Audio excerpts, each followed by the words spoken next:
आप सुन रहे हैं जगत गुरु तत्वदर्शी संत रामपाल जी महाराज द्वारा लिखित पुस्तक जीने की राह का पेज नंबर 194। अध्याय हनुमान बोध का सारांश। परमेश्वर कबीर जी यानी मुनींद्र ऋषि रूप में ने कहा, हे पवन पुत्र, मैं आपको भक्ति ज्ञान कराने आया हूं।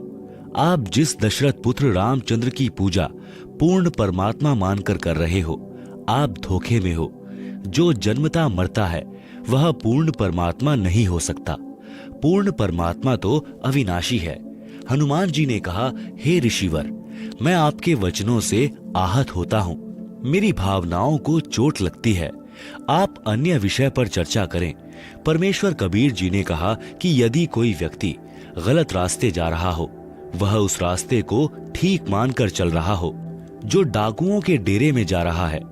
यदि कोई सज्जन पुरुष उसको बताए कि जिस रास्ते पर आप जा रहे हो आपकी जान तथा माल को खतरा है, आगे डाकुओं का डेरा है, पहले मारते हैं फिर लूटते हैं। यदि वह व्यक्ति कहे कि आप मेरी भावनाओं को चोटिल कर रहे हो, यह कितना सत्य है। हनुमान जी चुप रहे परंतु मुस्कुराए, मानो कह रहे हो आप सत्य कहते हो।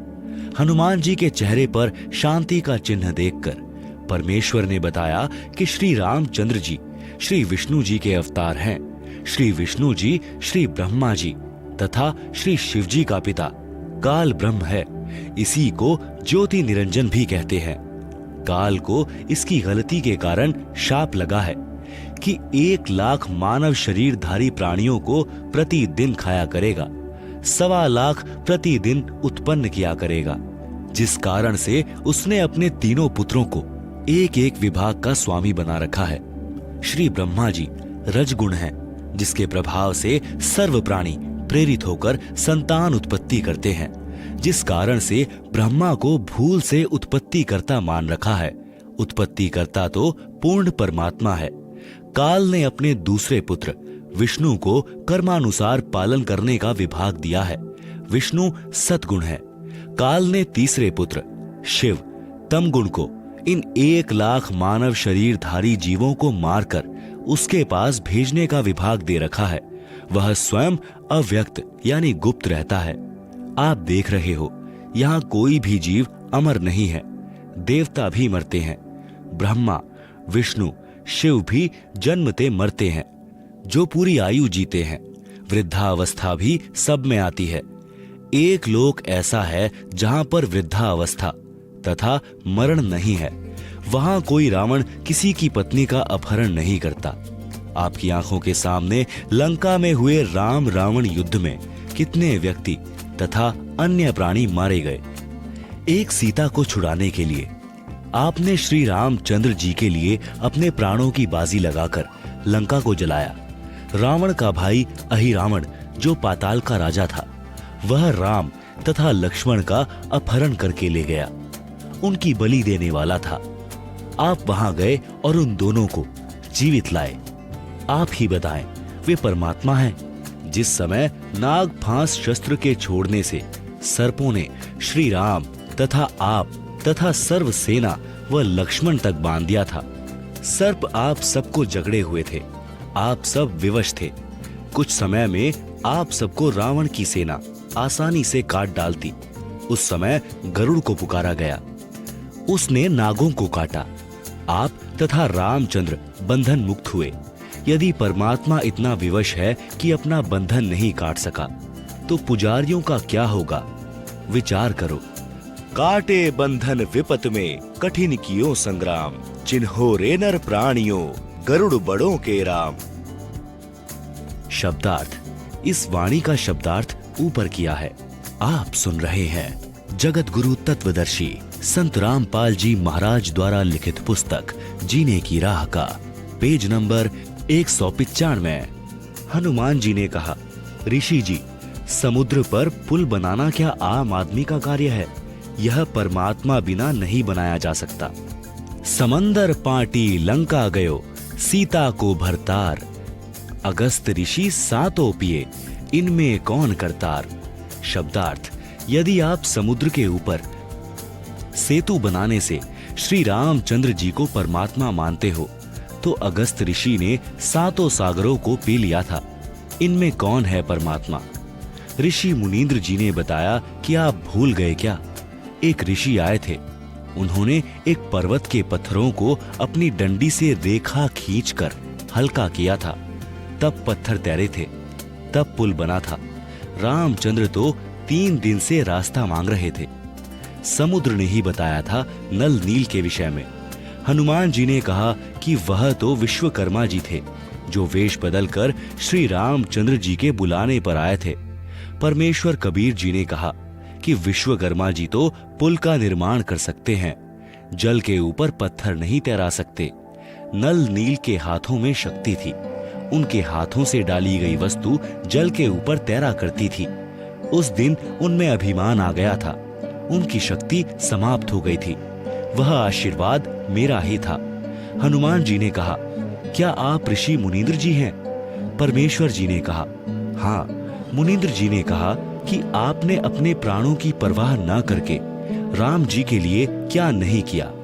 जब सीता ने आपको अपशब्द कहे और घर छोड़ने को कहा, उस समय श्री राम वहीं विराजमान थे। एक शब्द भी नहीं कहा कि सीता ऐसा न कर। पवन सुत अंदर से तो मान रहे थे, परंतु ऊपर से कह रहे थे कि ऋषि जी, किसी की आलोचना नहीं करनी चाहिए।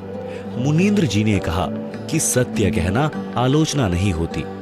यदि श्री रामचंद्र और सीता के अंदर अच्छे इंसान वाले गुण भी होते, तो भी आपका आजीवन एहसान मानते और अपने चरणों में रखते। आप तो उनके बिना जीना भी उचित नहीं मानते। और सुनो, आपके साथ जैसा व्यवहार किया, उसका फल भी सीता तथा रामचंद्र को मिल गया है। कुछ वर्षों के पश्चात सीता को श्री राम ने घर से निकाल दिया। उस समय वह गर्भवती थी।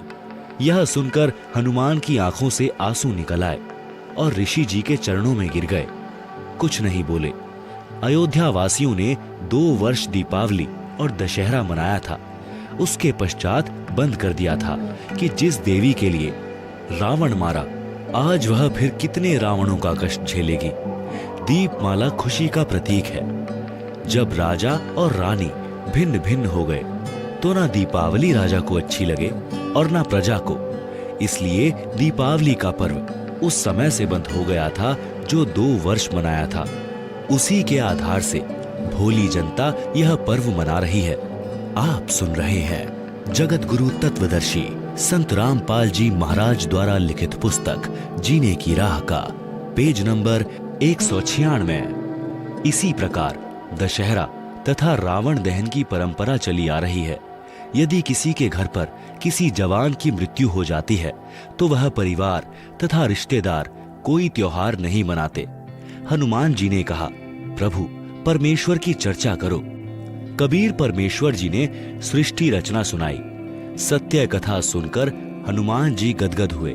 सत्य लोक देखने की प्रार्थना की। परमेश्वर आकाश में उड़ गए। हनुमान जी देख रहे थे। कुछ देर अंतर्ध्यान हो गए। हनुमान जी चिंतित हो गए कि अब ये ऋषि कैसे मिलेंगे। इतने में आकाश में विशेष प्रकाश दिखाई दिया। हनुमान जी को दिव्य दृष्टि देकर सतलोक दिखाया। ऋषि मुनींद्र जी सिंहासन पर बैठे दिखाई दिए। उनके शरीर का प्रकाश अत्यधिक था। सिर पर मुकुट तथा राजाओं की तरह छत्र था। कुछ देर वह दृश्य दिखाकर दिव्य दृष्टि समाप्त कर दी। मुनींद्र जी नीचे आए। हनुमान जी को विश्वास हुआ कि ये परमेश्वर है। सत्यलोक सुख का स्थान है। परमेश्वर कबीर जी से दीक्षा ली, अपना जीवन धन्य किया, मुक्ति के अधिकारी हुए।